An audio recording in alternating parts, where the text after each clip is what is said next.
Hi everyone, welcome back to another video from Gaming Basics. In today's video, I'm going to be showing you how to download Asphalt application on your iPhone. So let's get started right away. First of all, make sure that your iOS device is connected to a stable internet, and the next thing to do is to launch Open App Store. In the search box, type in Asphalt 9 and search. Look for this application from Gameloft that says Asphalt 9 Legends and tap on the Get button to begin downloading the application. Asphalt 9 is a mobile racing game that's packed with adrenaline-pumping actions and gorgeous visuals. You can collect, upgrade, and customize your favorite cars to perfection, unlocking their full potential. You can also choose from a variety of paint jobs, rims, and decals to express your personal style, master different driving skills and strategies, climb the leaderboard, and compete with friends and players worldwide. Wait for the application to download and install,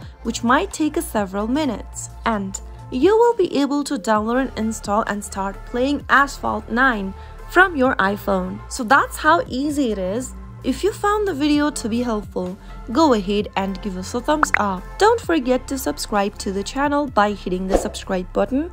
Also, press on the bell icon so that you'll never miss another upcoming upload from us. I will see you again in the next video. Goodbye till then.